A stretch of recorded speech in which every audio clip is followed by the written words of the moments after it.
Imagine living a life free from fear, filled with simple pleasures and deep friendships. Sounds idyllic, right?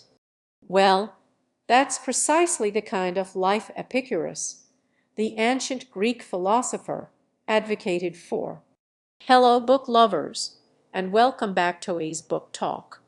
Today, we're diving into The Art of Happiness, a collection of Epicurus' key teachings about how to live a fulfilling life. Now, Epicurus wasn't your typical philosopher.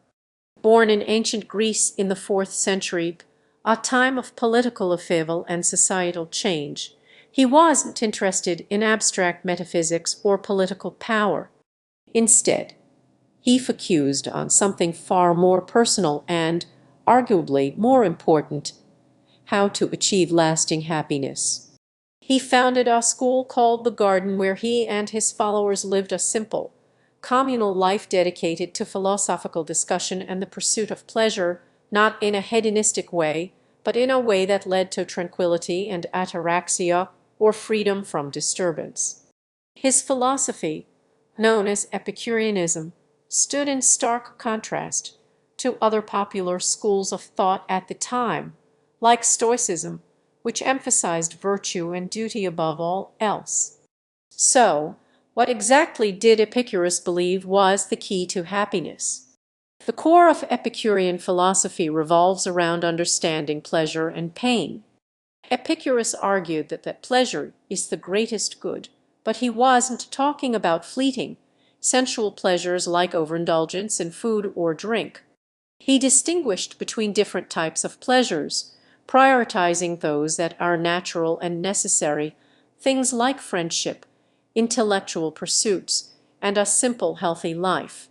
He believed that these kinds of pleasures lead to lasting satisfaction, while excessive or unnecessary pleasures often lead to pain and dissatisfaction in the long run. The Art of Happiness outlines several key principles for achieving this kind of fulfilling existence. One of the most important is the understanding of our desires. Epicurus categorized desires into 3 types: natural and necessary, natural but not necessary, and neither natural nor necessary. Natural and necessary desires are those essential for survival and well-being, such as food, water, and shelter.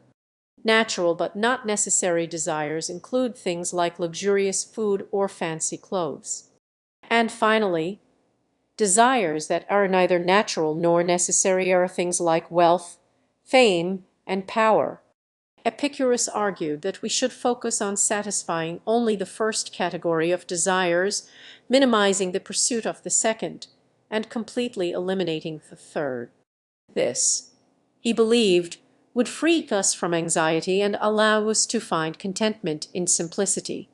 Another crucial element of Epicurean philosophy is the importance of friendship. Epicurus saw friendship as one of the greatest sources of pleasure and security in life. He believed that having close, supportive friends is essential for both our emotional and physical well-being. In fact, he valued friendship so highly that he considered it more important than family or romantic relationships.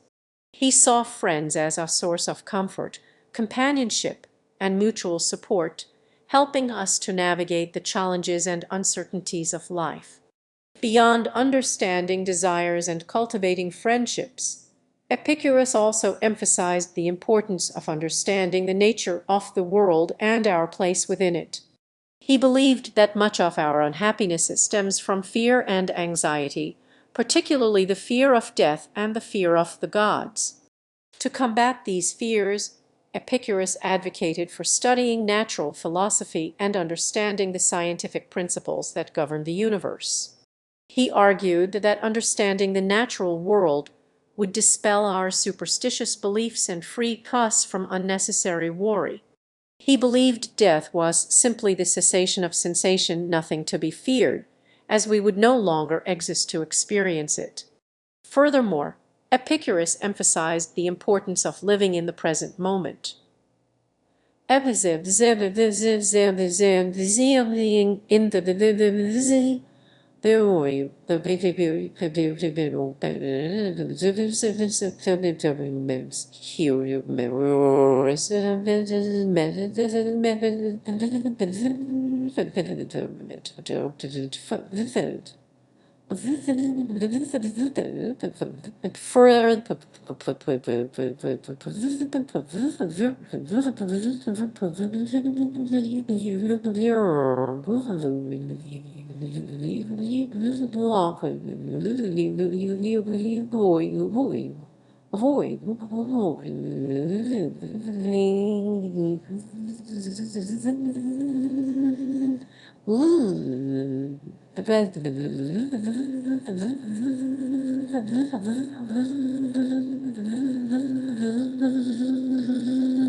He believed that dwelling on the past or worrying about the future only leads to unhappiness.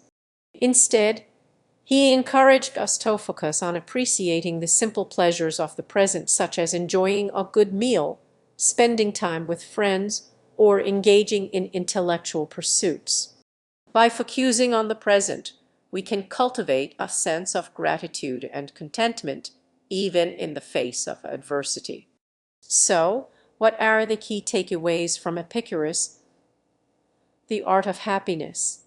Firstly, happiness is not about seeking fleeting pleasures or material possessions, but about cultivating inner peace and contentment through simple living, meaningful relationships, and understanding the natural world.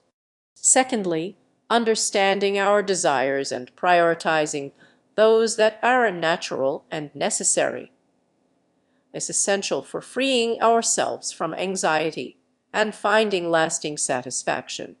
Thirdly, friendship is a vital component of a happy life, providing us with support, companionship, and a sense of belonging. And finally, living in the present moment and appreciating the simple pleasures of life is key to cultivating gratitude and contentment. Epicurus' teachings offer a timeless guide to living a more fulfilling and meaningful life. While his philosophy may seem simple on the surface, it requires a deep level of self-awareness and a willingness to challenge our conventional notions of happiness. By applying his principles to our own lives, we can learn to prioritize what truly matters and find lasting contentment in a world that often seems chaotic and uncertain.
Thank you for joining me on this exploration of Epicurus' The Art Happiness. If you found this video helpful, be sure to like and subscribe for more book recommendations and philosophical insights. Let me know in the comments if you want to learn more about ancient philosophers. Until next time, happy reading.